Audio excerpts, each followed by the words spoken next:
Millions of Hindus will be swimming in the Ganges this week for the annual Magh Mela festival, just as they have for years. But it's not a pleasant swim. The Ganges is one of the world's most polluted rivers. That isn't just a problem for swimmers. More than 500 million people depend on the Ganges as their main source of water. And despite a multi-billion-dollar cleanup initiative that India announced in 2014, the river hasn't gotten any safer for them.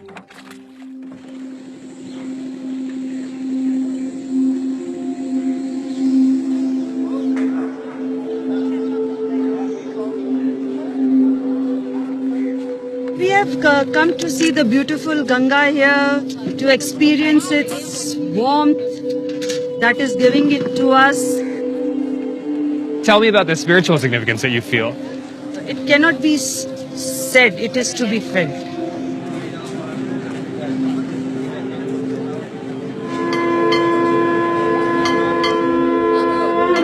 For India's nearly 1 billion Hindus, who believe that if a body is burned and returned to the river at Varanasi, it can escape reincarnation.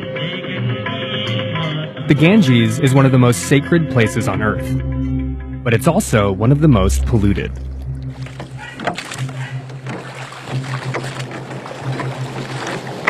Oh, dear Jesus. You can smell it. How much sewage is coming out there right now? 150 million liters per day. How many people's sewage is that? 1 million. So that's the shit of 1 million people flowing into the Ganga every day. Yeah.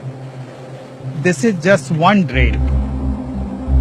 Environmental scientist Rakesh Jaiswal has been campaigning for a cleaner Ganges for 25 years. Today, Ganga is more polluted than it was 30 years ago. And last 24 years, I have seen the situation worsening only. No improvement at all. In total, drains along the Ganges empty 1 billion gallons of raw sewage and industrial waste into the river every day. Decomposing bodies make their way into the water from riverside crematoriums. And in Kanpur, hundreds of tanneries release toxic chemicals and heavy metals into the river, which is the city's source of water. Half of Kanpur city, including me, was getting drinking water from River Ganga. The water there was highly contaminated, containing city wastewater and also a contaminated discharge from TB hospital, tuberculosis hospital. Oh, wow. Yeah.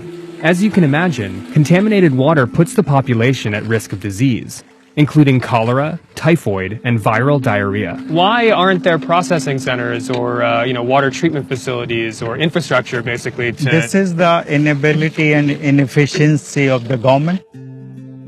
In 2014, Prime Minister Narendra Modi announced Namami Gange, a $3 billion cleanup initiative.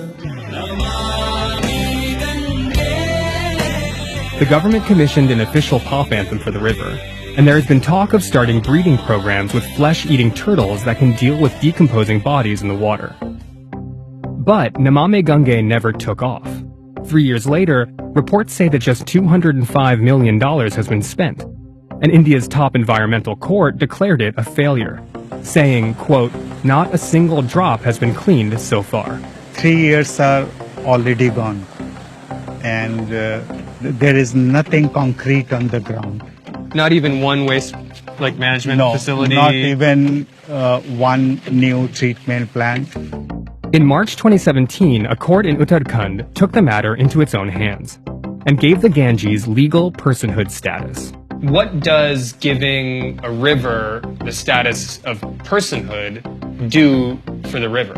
Theoretically, what it can do is just like a legal entity can sue somebody. But there were no lawsuits. Shortly after the Ganges became a legal person, the Supreme Court intervened and stopped it. Giving a legal right or a legal status by itself will mean nothing. Shadan Farasat is a Supreme Court lawyer. He says that giving the Ganges the right to sue polluters has some logical issues, and not just because a river can't represent itself in court. It doesn't really emphasize how that status of a juristic or legal personality is going to help in cleaning up the river or improving the ecosystem of the river. That analysis is completely absent from the judgment. So is it purely symbolic? I would think so. It's the court trying to clean up the river but with the wrong tool. When the personhood order was scrapped, a legal route to forcing government action was closed. But not everyone is worried about the toxic waste and sewage that continue to pour into the Ganges. There's a persistent myth among the public and even scientists that the river is so holy, it's essentially self-cleaning. If you drink the water, then it will help in improvement of your health. B.D. Tripathi is a professor and former expert for the National Ganga River Basin Authority, the agency responsible for overseeing the implementation of Modi's cleanup program. He is surprisingly optimistic about the situation. If you increase the flow into the water, then 60 to 80% organic pollution problem will be automatically resolved. Really? Yes. You believe that the river Ganga can heal itself if there's more water in the river Ganga? Of course, 100% true. If water is there, if flow is maintained, Ganga will solve its own pollution problem. Dilution is the solution of pollution. So we can still dump sewage into tannery waste? Yes. Tripathi's belief in the Ganges' power is misplaced. Industrial waste accumulates in the environment over time and can't simply be diluted. Still, the river's pollution isn't stopping people from going to the Ganges to be cleansed. So you're not sort of bothered by the pollution? No, not good. Have you guys taken a dip? I can go do it right now. I'm so fond of Ganga. You would hop in right now? Yeah, I love Ganga.